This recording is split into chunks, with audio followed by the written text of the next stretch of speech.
सभी भक्तों का स्वागत है आज की भगवत गीता क्लास में। पहले हम मंगलाचरण करते हैं।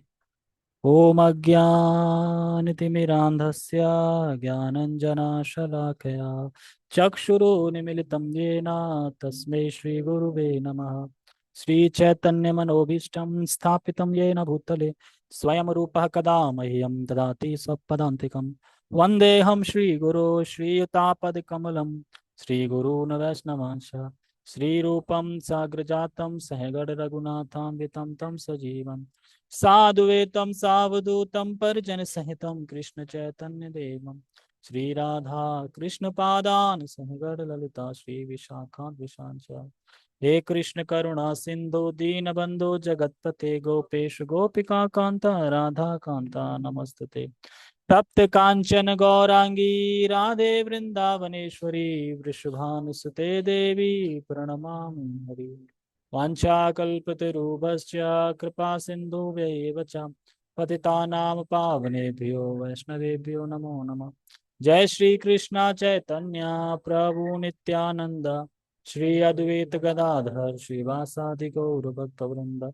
हरे कृष्णा कृष्णा कृष्णा हरे हरे हरे राम राम राम हरे हरे। रामाय रामभद्राय रामचंद्राय वेदसे रघुनाथाय नाथाय सीताया पते नमः। नमः ओं विष्णुपादाय कृष्णपृष्ठाय भूतले श्रीमते भक्तिवेदांत स्वामिनि इति नामिने। नमस्ते सारस्वते देवे गौरवाणी प्रचारिणे निर्विशेष शून्यवादी पश्चात देशतारिणे। हरे कृष्णा।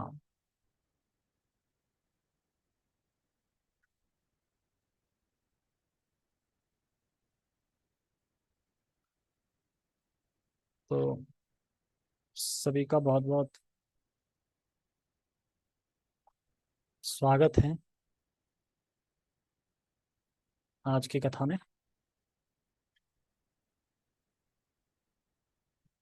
तो मुझे ये बताइए कि किस किस को याद है कि क्वेश्चन क्या था।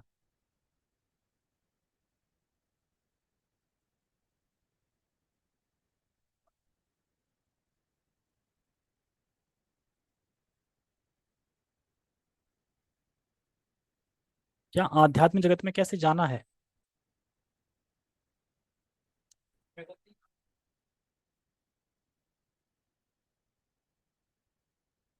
हम अपने विचारों को भौतिक शक्ति से आध्यात्मिक शक्ति में किस प्रकार ले जा सकते हैं। तो हम बैठे बैठे कुछ ना कुछ विचार आदि करते ही हैं। तो ज्यादातर हम आदि हैं भौतिक विचारों के। हम भौतिकता के विचारों में डूबे रहते हैं। उन्हीं विचारों को हम आध्यात्मिक शक्ति में किस प्रकार ले जा सकते हैं, यानी अपने विचारों को स्पिरिचुअल विचार कैसे कर सकते हैं। ये आज का ये क्वेश्चन है। अब इसी का आंसर शिला प्रभुपाद जी देंगे। तो ध्यान पूर्वक श्रवण कीजिए ताकि पता चलेगा कि क्या आंसर है, नहीं तो ये पता चलेगा आंसर क्या है।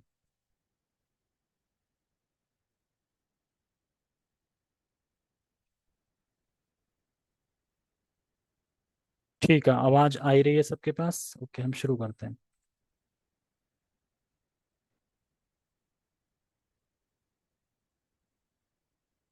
ऐसे बहुत से साहित्य हैं, यथा समाचार पत्र, पत्रिकाएं, उपन्यास आदि, जिन्हें पढ़कर हम आध्यात्मिक शक्ति को प्राप्त कर सकते हैं। क्यों? यही तो लिखा है इसमें। ऐसे बहुत से साहित्य हैं, समाचार पत्र न्यूज़पेपर पढ़ के नहीं हासिल कर सकते हैं आध्यात्मिक। ये अभी तक तो मैंने सुना था कि कुछ लोग जब तक न्यूज़पेपर नहीं चाट लेते सुबह तब तक वो चाय नहीं पीते। तो चाय पीते पीते, और देखा भी था मैंने। आज मैं आटा पिसाने गया, सॉरी गेहूं पिसाने गया था। तो हवा चल रही, दो एक अगर एक सेकंड के लिए टाइम मिल रहा तुरंत अखबार लेके देखने लगे, और तुरंत कोई आ गया तुरंत अखबार रख दिया, और उसके बाद उसका अ, मतलब वजन वगैरह लिख लिख के फिर बैठ गया, फिर पढ़ने लगे। यानी अखबार में बहुत आसक्ति है। और अखबार में क्या आता है, कबाड़ा, कूड़ा, कूड़ा डाला जाता है ना उसमें। सब अपना अपना कूड़ा फेंक देते हैं, वो हम पढ़ते हैं फिर कूड़े को। तो समाचार पत्र, पत्रिकाएं, पत्रिकाएं देखिए मैगजीन टाइप की वैसी होती हैं जो कुछ कहानी सी होती हैं, कुछ ना फोटो वगैरह होते हैं, फोटो देखते रहते हैं। उपन्यास, उपन्यास मतलब कहानियां होती हैं। और जो हमारे विचारों को भौतिक शक्ति से भर देते हैं। तो हमारे विचार किससे भर जाते हैं? भौतिक शक्ति से। लेकिन हमें करना क्या है? अपने विचारों को आध्यात्मिक शक्ति से भरना है। लेकिन ये चीजें भौतिक शक्ति से भर देते हैं। इसीलिए समाचार पत्र, पत्रिकाएं, उपन्यास आदि ये नहीं पढ़ने चाहिए।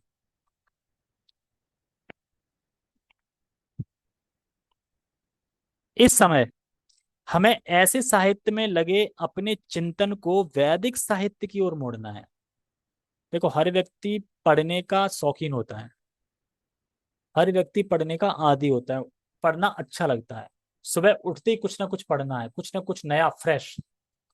नहीं, फोन उठा के देखते हैं, कुछ नया आया हो, फ्रेश आया हो, कोई मैसेज, कोई कुछ देखते हैं ना। पढ़ने का शौक है कि नहीं? जैसे ही उठते हैं फोन देखते हैं, चेक करते हैं, पढ़ने का शौक होता है। या फिर कुछ भी और। तो पढ़ने का शौक सबका है, ऐसा नहीं है कि पढ़ने का शौक है नहीं। बस इसको मोड़ना है। इस पढ़ने के शौक को हमें आध्यात्मिक, जो हमारे वेद हैं, शास्त्र हैं, उनको पढ़ने में लगाना है। इसी को बता रहे हैं कि अपने विचारों को कैसे हम आध्यात्मिक शक्ति में लगाएं। तो ये तो बता दिए उपन्यास इत्यादि, समाचार पत्रिकाएं, उपन्यास इत्यादि। अब कह रहे हैं कि हमें अपने चिंतन को वैदिक साहित्य की ओर मोड़ना है। अतएव वैदिक साहित्य किसने लिखे, कहाँ से आए, उसके बारे में बताएंगे। अतः महर्षियों ने अनेक वैदिक ग्रंथ लिखे हैं। यथा पुराण, ये पुराण काल्पनिक नहीं है, अपितु ऐतिहासिक लेख हैं। चैतन्य चरितमृत में मध्य लीला में 20.122 में निम्नलिखित कथन है। माया मुग्ध जीवेर नाही स्वतः कृष्ण ज्ञान, जीवेर कृपाए कैला कृष्ण वेद पुराण। क्या मतलब है इसका? आप बताओ, सामने बैठे हो, पकड़े गए। माया मुग्ध जीवेर नाही स्वतः कृष्ण ज्ञान, जीवेर कृपाए केला कृष्ण वेद पुराण। माया मुग्ध, जो मानव है, यानी जो बद्ध जीव हैं, वह माया से मुक्त हैं, यानी माया में फंसे हुए हैं। जीवेर, जो जीव है ना, वो माया में, माया की गोद में लेटा है या माया में फंसा है। उसे स्वतः ही कृष्ण ज्ञान नहीं हो सकता, खुद से उसे कृष्ण ज्ञान नहीं हो सकता कि हाँ खुद से मुझे कृष्ण ज्ञान हो गया। यहाँ तक कि ब्रह्मा जी को भी भगवान ने तेने ब्रह्म आदि कवे, भगवान ने ब्रह्मा को भी हृदय में ज्ञान दिया, अपने आप नहीं हो गया। इसीलिए हम बता रहे हैं कि माया मुक्त जो जीव हैं, जो माया में फंसे हुए हैं, वो उन्हें स्वतः कृष्ण ज्ञान नहीं होता। इसीलिए जीवों की कृपा करने के लिए, जीवों पे कृपा करने के लिए कृष्ण ने वेद पुराण इत्यादि दिए। क्या हुआ? अरे मैं पीडीएफ भेज रखी है, और कभी खोल के देखोगे टेलीग्राम, तभी तो मिलेगा। ठीक है। और ऐसा लग रहा है लाइव तो हो ही नहीं रही है ना? ऐसा लग रहा है पोस्ट तो होगी ही नहीं। हाँ, समझाओ समझाओ। ठीक है। तो क्या समझे?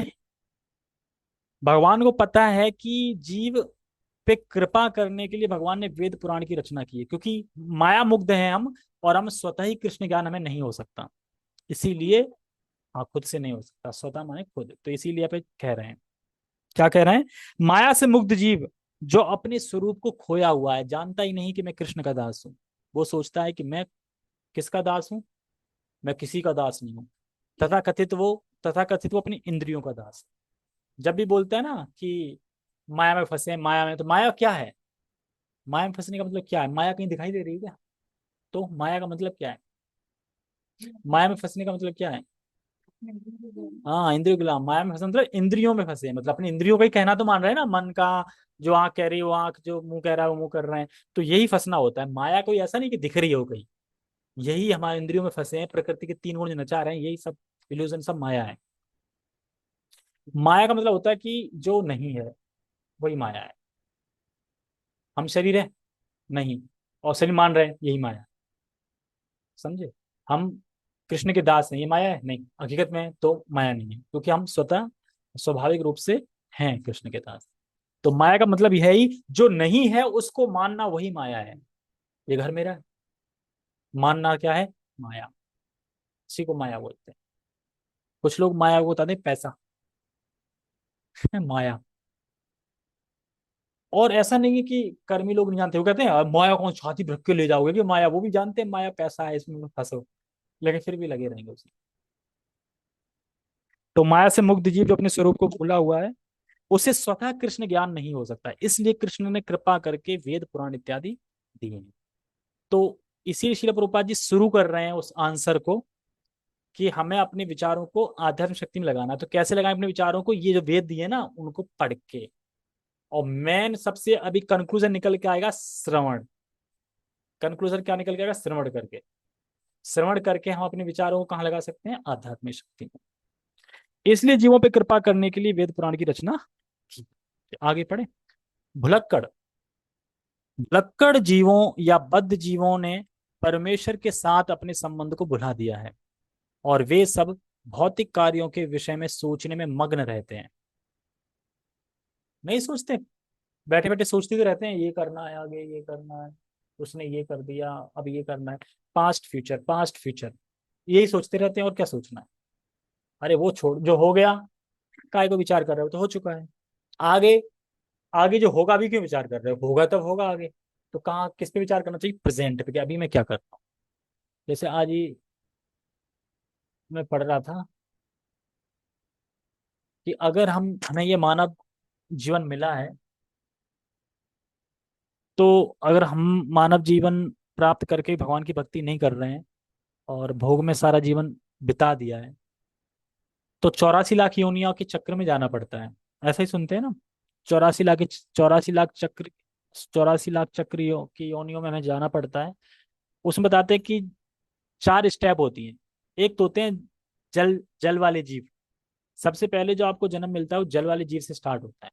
जल मतलब जल में जीव। जल से उसके बाद आप आते हो फिर जड़, जड़ चीजों में, जैसे पेड़ इत्यादि जो होते हैं ना, पेड़ पौधे, इनमें ये मतलब कि चल नहीं सकते, खड़े रहते हैं एक जगह। उसके बाद जब तरक्की होती है तब आप आते हो कीट पतंगों पे। कीट पतंगे बनने के बाद फिर आप आते हो पक्षियों पे। और पक्षियों के बाद फिर आप आते हैं पशुओं पे। और पशुओं के बाद फिर आप आते हो मनुष्य पे। तो इतना चक्र घूमेगा तब मनुष्य का जन्म मिलेगा दोबारा, एज पर कर्म के हिसाब से। अब जलचर में पता नहीं आप कब मछली बन गए, कब क्या बन गए, क्या क्या। हाँ वो भी 10-10 लाख हैं, पता नहीं कब क्या बन गए ना। हो सकता है कि मान लो एकदम जल्दी तरक्की हो जाए, मान लो कि 2-3 जन्म मिले जलचर के, उसके बाद आप पेड़ पौधों पे आ गए। पेड़ पौधे पे भी मान लो कि पेड़ बन गए, और वो पेड़ ऐसा बने कि 10,000 साल तक खड़ा है वो। पेड़ तो ऐसे ही है, कोई हैवी हैवी पेड़ खड़े रहते हैं 10,000 साल तक। और 10,000 साल निकल गई, वो पेड़ के बाद फिर आओगे कीट पतंगों पे। तो कीट पतंगे तो जल्दी मर जाते हैं ना, आज जन्म लिया कल मर गए, मक्खी वक्खी कीट पतंगे ये सब बन हो गए। इसके बाद फिर पक्षियों पे आएगा, तो पक्षी भी शायद जीते होंगे, शायद 2-3-4 साल तो होती होगी उम्र उनकी, है। उसके बाद पक्षियों के बाद फिर आएगा पशुओं पे, गाय भैंस गधा बकरी, है ना, भेड़, ये सब पे। और उसके बाद मनुष्य पे नंबर आता है। अब इसमें पता नहीं कितना जीवन निकलेगा, तब मनुष्य का मिलेगा। और मनुष्य में आके क्या करोगे? फिर भगवान की भक्ति नहीं करोगे, फिर वहीं चले जाओ जल वाले में, फिर स्टार्ट होगा वहीं से। बस इसी में घूमते रहेंगे। इसीलिए शिला प्रभुपाद जी कह रहे हैं कि अपने भौतिक विचारों को आध्यात्मिक विचारों में की शक्ति में कैसे लगाया जाए। इनकी चिंतन शक्ति को आध्यात्मिक आका, उसमें क्या कह रहे थे, मगन रहते हैं, ये लिखा ना, सोचने में मगन रहते हैं। तो बात मूलतः ये है कि हम किस विषय के आदी हैं सोचने के, मतलब हम किस विषय पे ज्यादा सोचते हैं। ज्यादा क्या, ज्यादा ही सोचते हैं। भौतिक विषय का हम चिंतन करते रहते हैं बस। और जो प्रेमी लोग हैं भगवान के, वह आध्यात्मिक शक्ति के विचारों में मगन रहते हैं। तो दो कैटेगरी बताई गई यहाँ पे। इनकी चिंतन शक्ति को आध्यात्मिक आकाश की ओर मोड़ने के लिए ही कृष्ण द्वैपायन, किसका नाम है कृष्ण द्वैपायन? क्यों? सुन रहे हो लेक्चर प्रभुपाद जी का? है, पोस्ट किया करो ना कि मैं लेक्चर सुन रहा हूँ। आप कोई तो सुनते हो हिंदी में। अच्छा अच्छा, 12-12 मिनट के, 10-8-8 मिनट के हो। हाँ, तो बताओ, कृष्ण द्वैपायन कौन है, आप बताओ। और कोई नहीं बोलेगा, जो बोलेगा 10 रुपये फाइन लगेगा उसको। कृष्ण द्वैपायन कौन है? ये दिमाग कहीं और रहता है क्या? अभी तो अभिषेक ने बताया था ना।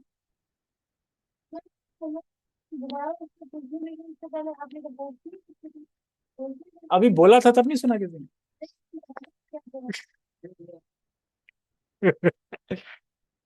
वेद व्यास। किसने रचना की है वेद पुराणों की, ये बताओ। तो कौन कौन इसका नाम आएगा? अब ये एक प्रश्न है, कृष्ण द्वैपायन नाम क्यों है, क्यों पड़ा?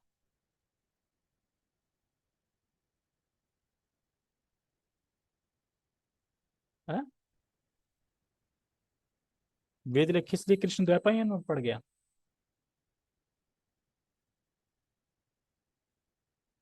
बताओ। हम्म। अच्छा बताओ, एक रसगुल्ले को अगर खाएंगे हम तो कितने मिनट में खा लेंगे? हैं? ये भी नहीं पता?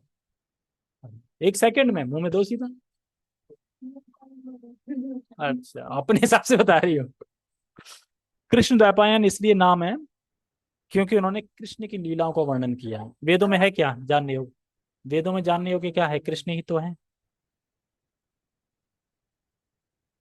साइलेंट वाला बटन दबा दो ना।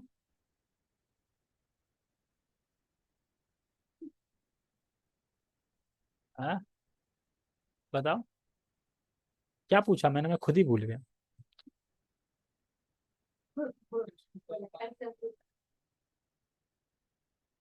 हाँ, क्योंकि उन्होंने कृष्ण की लीलाओं का आयन किया।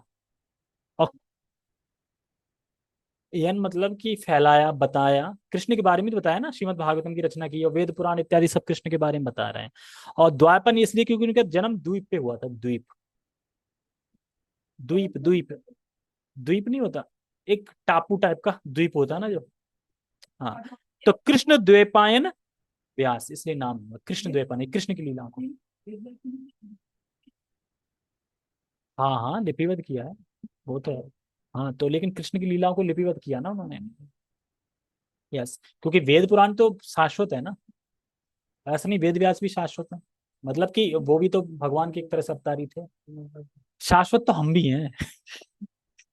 शरीर नष्ट होता है, ठीक है। तो इसीलिए कृष्ण द्वैपायन व्यास ने प्रचुर वैदिक साहित्य प्रदान किया। प्रदान किया, देखो। तो इसीलिए मैं बता रहा है यहाँ पे कि वैदिक साहित्य प्रदान किया। तो वैदिक साहित्य इसीलिए प्रदान किया कि हर इंसान की पढ़ने में रुचि होती है। किसी की मटेरियल नॉलेज है, किसी की कुछ, लेकिन पढ़ने का शौक सबको है, सब चाहते हैं हम पढ़ूं। जो पढ़ना नहीं जानते उनका सुनने का मन होता है। तो सबकी है।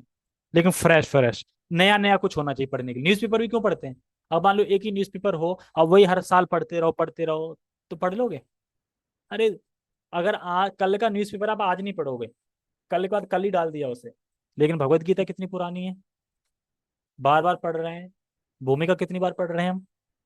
तीसरी बार। लेकिन लग रहा है कि अपन पढ़ चुके हैं। याद आ रहा है कुछ भी? आप वो छोड़ो, आप पूरी गीता पढ़ के फिर पढ़ूंगा, फिर याद नहीं रहेगा कि क्या पढ़ा। तो इसीलिए फ्रेश है ये। और ये ऐसा ज्ञान है जो कि करोड़ों सालों से है, मतलब शाश्वत है। और कभी भी पुराना नहीं होता। न्यूज़पेपर तो क्या है, अगले दिन ही डस्टबिन में जाता है सीधा। डस्टबिन में जाता है या फिर उसे अलमारी में सजा देते हैं ना, अलमारी सजाते हैं उससे, कहीं कुछ जाते हैं। इस तरीके से करते रहते हैं। तो पढ़ने की इच्छा सबकी होती है। तो इसीलिए यहाँ पे बता रहे हैं, अपने चित्त को लगाना चाहिए इसमें। आगे बता रहे हैं, सर्वप्रथम उन्होंने वेद के चार विभाग किए। यानी वेद पहले एक ही था, अथर्ववेद था, या पक्का स्मरण नहीं है, पर एक वेद था। फिर एक वेद के चार हिस्से किए। चार वेदों के नाम क्या क्या नाम है? आप बताओ।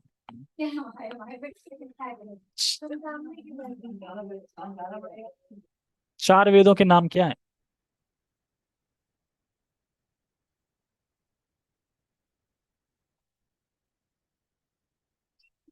सामवेद, अथर्ववेद और यजुर्वेद और ऋग्वेद। चार याद है ना? अथर्ववेद, जहां तक मुझे याद आ रहा है, अथर्ववेद एक था खाली बस। फिर उसके चार हिस्से किए। और इसी से महाभारत आई है। महाभारत में भगवद गीता आती है। और सभी वेदांतों का जो कंक्लूजन है वेदांत सूत्र का, वो है श्रीमद् भागवतम। तो वेदांत सूत्र पढ़ने की जरूरत नहीं, भागवतम पढ़ लो, कंक्लूजन हो गया उसका। महाभारत में मैन दिया भगवद गीता, उसको पढ़ लो। और सभी वेदों का, भागवतम का, सबका निचोड़, अगर सारे वेदों का अगर निचोड़ निकालें तो क्या है, 15.15। 15.15। यानी सभी वेद क्यों है, सभी वेदों का, वेदों को पढ़ने के बाद क्या निष्कर्ष निकलना चाहिए? कृष्ण भगवान। और वेदों के द्वारा मुझे ही जाना जाना चाहिए, यानी भगवान कृष्ण को ही जाना जाना चाहिए वेदों के द्वारा। इसलिए 15.15 पढ़ लो या भगवत गीता पढ़ लो, समझ जाओ कृष्ण भगवान आपने वेद पढ़ लिए। और जिसने चारों वेद पढ़ लिए हैं पर वो कहता है कि भगवान निराकार है, उसने एक भी वेद नहीं पढ़े रियल में। ये चीजें हैं। तो सर्वप्रथम उन्होंने वेद के 4 विभाग किए, फिर उन्होंने उनकी व्याख्या पुराणों में की। और अल्पज्ञों के लिए, अल्पज्ञ मतलब जो हम जैसे हम लोग, अल्पज्ञों के लिए उन्होंने महाभारत की रचना की। महाभारत में ही भगवत गीता दी हुई है। तत्पश्चात वैदिक साहित्य का सार वेदांत सूत्र में दिया गया है। और तो मतलब वेदांत जो वैदिक साहित्य है ना, पूरे वेदों का जो सार है वो वेदांत सूत्र में दिया गया है। और भावी पथ प्रदर्शन के लिए उन्होंने वेदांत सूत्र का सहज भाष्य भी दिया, जो श्रीमद् भागवतम कहलाता है। हमें इन वैदिक ग्रंथों के अध्ययन में अपना चित्त बिल्कुल नहीं लगाना चाहिए। तो हमें अपना चित्त लगाना चाहिए। चित्त लगाना चाहिए मतलब कि सही से अध्ययन करना चाहिए। कोई भी चीज अध्ययन कर रहे हैं तो सही से अध्ययन करना चाहिए, अपने चित्त को उसमें लगाना चाहिए। जिस प्रकार भौतिकतावादी लोग नाना प्रकार के समाचार पत्र, पत्रिकाएं तथा अन्य सारी साहित्य को पढ़ने में पूरी जी जान लगा देते हैं, कोई कसर नहीं छोड़ते पढ़ने में, पूरे ध्यान लगा के पढ़ते हैं। एक एक न्यूज़पेपर की लाइन हेडलाइन पूछ लो उनसे, बता देंगे उसमें ये लिखा था, उसमें वो लिखा था, इस क्रिकेटर ने ये किया था, पिछले साल तो उसने मैन ऑफ द मैच लिया था, सब याद रहता है उनको। सब याद रहता है, कब मैन ऑफ द मैच लिया था, कब किसने संन्यास लिया उससे। आप करके देखो यही, न्यूज मतलब न्यूज में चीजें या क्रिकेट विकेट, अब याद करके देखो, अब याद हो जाएगा आपको। तब याद हो जाता था, अब याद करना चाहो तब भी याद नहीं होगा, क्योंकि मन ही नहीं लगेगा उसमें। पहले मन लग रहा था ना उसमें, रुचि थी बहुत, इसलिए याद हो रहा था। अब रुचि थोड़ा शास्त्रीय तरफ है कि चलो गीता पढ़ें, भागवतम पढ़ें, इसीलिए तो आप बैठे हो वहां पे। ठीक है, तो इसलिए रुचि उधर थोड़ा कम है। अब कम है तो वो चीज नहीं होगी जल्दी याद। जिस चीज में रुचि होगी वही तो होगी। अभी मान लो कि अगर आपको पूतना वध पढ़ा दिया जाए अभी पूरा चैप्टर, तो याद नहीं रहेगा। तो फिर अभी भी याद नहीं है। अभी जैसे कि अपने हिज हॉलीनेस भक्ति आश्रय वैष्णव स्वामी महाराज ने कितनी बढ़िया सीरीज दी, किसकी, कृष्ण कथा की, यानी बाल कृष्ण कथा की। सबसे पहले पूतना का वध हुआ, फिर सटकासुर का वध हुआ, सटकासुर की पुरानी हिस्ट्री भी बताई कि वो कैसे आया, उसका पहले नाम क्या था। और उसके बाद हाई लोडेड जो गाड़ी थी जिसमें ट्रक ट्रक भरा था, एक खाली टच हुआ वो भड़ाम से उड़ गया, छितरे छितरे उड़ गए उसके। और वो उनकी कोई कथा सुन लेगा ना तो वो कथा में डूब जाएगा। मान लो कि ऐसे बताते हैं कि खो जाते हैं उसी में। लेकिन दुर्भाग्य से एक भी क्लास नहीं सुनी होगी। एक सुनी थी, कौन सी, एक सुनी है ना उनकी भक्ति ऐसा। और वही रिज्यूम किया उन्होंने, गुरुग्राम में गए ना जहाँ से, दिल्ली से कौन से, तो वही कथा वहीं से स्टार्ट करी है आगे से। हाँ, भूमिका बिठाने का हो रहा है। इसको दिल्ली से गए नहीं, गुरुग्राम में, वहां इस्कॉन में कर रहे हैं। तो पूरे जन्माष्टमी तक यही सीरीज चलेगी, बाल कृष्ण की लीलाएं। और इतना ऐस तरीके से बताते हैं कि एक वध को वो 2 घंटे में बताएंगे एक कथा में। मतलब किसी एक लीला को करेंगे सटका सुर, तो सटका सुर को में ही पूरा टाइम लग जाएगा 1.5 घंटे उसी में बताने में। पता नहीं कैसे बताते हैं, समझ में नहीं आता। नहीं भी बताते पर इस टाइप से बताते हैं। हाँ, नहीं निकल के आते, क्योंकि और अध्ययन किया है ना। और देखो हमने सिर्फ भागवतम में लीलाएं सुनी है, लेकिन बृहद भागवतम है और भी तो शास्त्र है ना जिनमें मेंशन है। तो और उससे भी ले लेते हैं कुछ, ये भी ले लेते हैं, तो इकट्ठा करके बताते हैं इस तरीके से। तो हम कहाँ पे थे, हाँ हम यहीं पे थे कि साहित्य को ध्यान लगा के पढ़ते हैं कौन, कर्मी लोग, भौतिकतावादी। तो उसी तरह हमें भी व्यास देव द्वारा प्रदत्त साहित्य के अध्ययन में ध्यान लगाना चाहिए। इस प्रकार हम मृत्यु के समय परमेश्वर का स्मरण कर सकेंगे। अब समझ में आ गया कि अपनी विचारों को भौतिक शक्ति से आध्यात्मिक शक्ति में कैसे लगाना है, श्रवण करके, स्मरण करके भगवान का। बता दिया ना पूरा, शास्त्र दिए। जैसे कर्मी लोग पढ़ते हैं वैसे आपको पढ़ना है। और जब पढ़ोगे तो आउटपुट क्या निकलेगा, भगवान का स्मरण होगा। स्मरण होगा तो आपके विचार कहाँ जाएंगे। देखो, जो अध्ययन है वो कब कंप्लीट होता है, उसमें 4 चीजें आती हैं अध्ययन में या श्रवण में। मान लो श्रवण किया, श्रवण के बाद फिर आपको मनन करना है उस चीज को। हाँ ये बताया था, मनन करने से याद होता है ना। हाँ, अगर सोचते रहे ना मन मन में, मान लो कोई भी श्लोक है भगवद गीता का, आप मन में आप बोल रहे हो, बोल नहीं पा रहे हो, फिर आप याद करने की कोशिश करोगे इसको। मनन किया, मनन के बाद फिर क्या मैं उस चीज को अपनी लाइफ में उतार सकता हूँ, निधाध्यसन ऐसे कुछ बोलते हैं, एग्जैक्ट वर्ड याद नहीं आ रहा है, मतलब कि हिंदी बता रहा हूँ, कैसे अपनी लाइफ में उतारना है उसको। उसके बाद आपने श्रवण कर लिया, और श्रवण करने का मनन भी कर लिया, अपने जीवन में उतार भी लिया, फिर क्या करना है, फिर उसका कीर्तन करना है, दूसरों को बताना भी तो है, तब श्रवण कंप्लीट होता है। यानी चार चीजें हैं श्रवण में। ऐसा नहीं श्रवण किया और बस फिर कभी सोचा ही नहीं उसके बारे में क्या बताया गया था, तो फिर वो क्या श्रवण, वो तो डिलीट हो गया पूरा, सुना पूरा डिलीट हो गया। लेकिन फिर भी कुछ ना कुछ लाभ है, लेकिन ऐसा करना चाहिए। तो यहाँ पे क्या बता रहे हैं, स्मरण कर सकेंगे। तो भगवान द्वारा सुझाया गया यही एकमात्र उपाय है, और वे इसके फल की गारंटी देते हैं, इसमें कोई संदेह। तो एकमात्र उपाय क्या है अपने विचारों को बदलने का? स्मरण, वेदों का, भगवत गीता। और वेद जब भी वर्ड आए ना, वेदों का वेद का स्मरण, वेदों का अध्ययन का मतलब है भगवत गीता, भागवतम, चैतन्य चरितमृत और भक्ति रसामृत सिंधु, इनका अध्ययन। पर्टिकुलर ये चार चीजें दी हैं शिला प्रभुपाद जी ने। इसको कोई अगर पढ़ लेगा तो धाम चला जाएगा। श्रीमद् भागवतम पूरी पढ़ ले, भगवत गीता पढ़ ले, चैतन्य चैतन्य पढ़ ले, और भक्ति रसामृत सिंधु, इस तरीके से। तो अब आप बताइए कि कितनी महत्वपूर्ण सूत्र दे रहे हैं शिला प्रभुपाद। इसी तरह ना कि एकमात्र उपाय और इसके फल की गारंटी दे रहे हैं, इसमें कोई संदेह नहीं है। संदेह करना हमारा काम है ना, हम डाउट कर जाते हैं तुरंत, ये कैसे हो सकता है, तो डाउट नहीं करना है। तो क्या सूत्र है? इस वेद पुराण अर्थात श्रीमद् भागवतम, भगवत गीता, तो इन चार बुकों को पढ़ना है, और जितना अध्ययन करेंगे उतना डिस्कशन भी करना है, और डिस्कशन करेंगे तो उतना ही बातें हृदय में अंदर जाएंगी, और मन भी पवित्र होगा, और और हर समय वो बातें हमें याद आएंगी। यानी हर समय हम किन विचारों में डूबे रहेंगे? इन विचारों में डूबे रहेंगे। तो शीला प्रभुपाद जी क्या सूत्र बता रहे हैं यहाँ पे? क्या सूत्र है, आंसर क्या है, जो क्वेश्चन था उसका आंसर क्या है?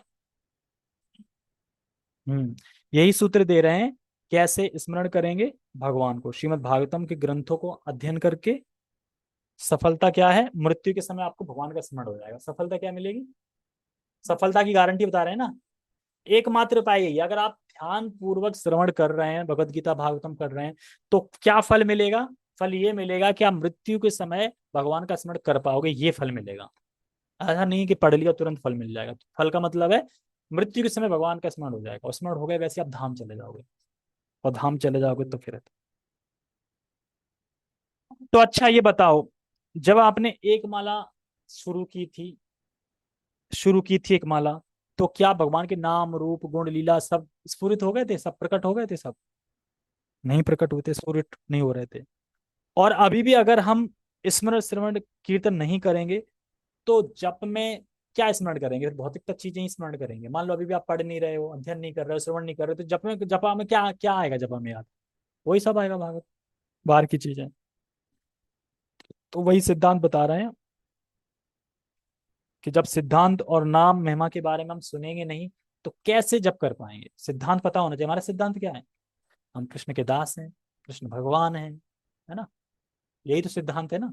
कोई सिद्धांत ये तो बताएंगे, देखो हम जीव हैं, नित्य नित्य मतलब हम नित्य भगवान के अंश हैं, नित्य दास हैं, और भगवान हमारे स्वामी हैं, हमें उनकी सेवा करनी है, और हमें अपना प्रेम विकसित करना है, क्योंकि हम अपना स्वरूप भूले हुए हैं, अपने स्वरूप को जागृत करना है, और इस तरीके से हम हरे कृष्ण महामंत्र करके भगवान के धाम को वापस जा सकते हैं। तो ये सिद्धांत है इसका उनका, ठीक है, ये हमें समझ चाहिए। तो वही बता रहे हैं यहाँ पे, ग्रंथों का बता रहे हैं कि ग्रंथों का हमें श्रवण करना है, अध्ययन करना है। इसी प्रकार से हम अपने विचारों को, भौतिकता विचारों को फिर हम बदल के आध्यात्मिक विचारों में मतलब कि मोड़ सकते हैं एक तरीके से, ठीक है। ओके, बाकी हम कल पढ़ेंगे, ठीक है। हरे कृष्ण। जगत गुरु श्रील प्रभुपाद की जय। श्रीमद् भगवत गीता की जय। निताय निताय गौर प्रेमानंदे, हरि हरि वो। लास्ट में कौन रहेगा? सिद्दयाल प्रभु के लिए रह गए हैं, ठीक है। हरे कृष्ण।